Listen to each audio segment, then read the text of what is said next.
This is a poem about my experience growing up black in a Hispanic household with a very anti-black mom. Mi madre speaks no ghetto.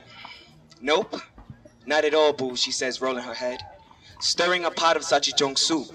I wonder how she intended to feed her cravings for stilettos, brown skin, and gold hoops. You could smell the rot of strange fruit in our living room.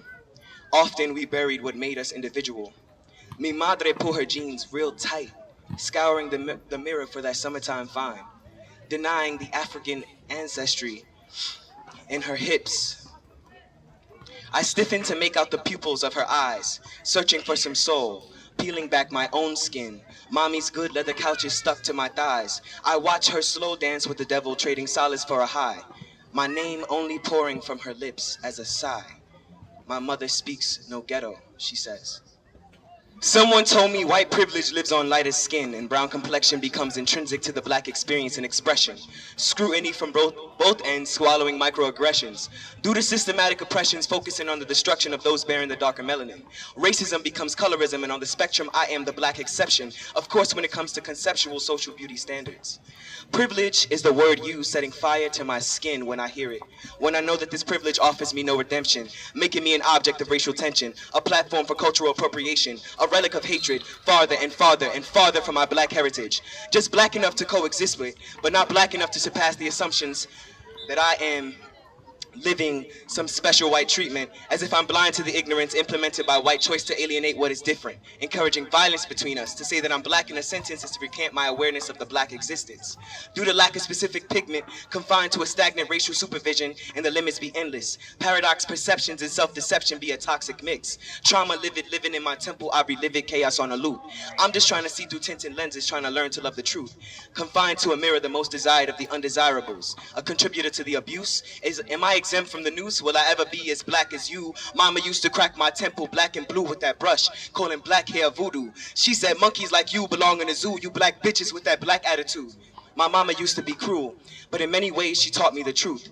Hatred for color is global, and they will find ways to scar you, ways to remind you, confine you. But see, mama only taught me that my black was beautiful.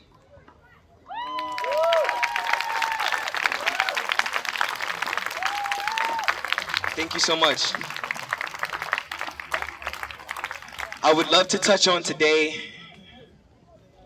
just the intersectional experiences and like how a lot of white infrastructures inform the way that we treat ourselves and the way that we treat others. And I would really like to just make a point of the fact that liberation of black bodies, of black beings, is a liberation for everybody. My liberation, your liberation is founded in my liberation. And today, I'm coming to you guys. I'm sorry, I'm so anxious. I'm like shaking. I'm coming to you guys just to speak about how I'm a person who is of black trans experience. I'm also Latinx, and I feel like the argument we constantly are having is who's more oppressed than the next person, or who's going through it worse, or if you're black enough to speak, or just so many different, like, sorry, I'm so emotional today. It took a lot for me to come out today.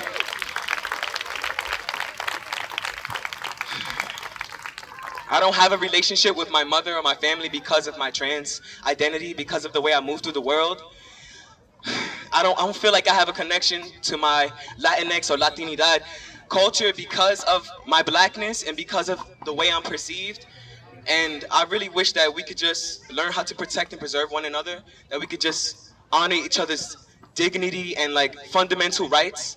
I wish that we could just come together all the time, not because we're dying, not because, we experience some type of violence, but because we love each other, because we deserve that, because. So, I want to thank you guys just for listening to me today. I have a lot of anxiety today coming out, but I really appreciate you all.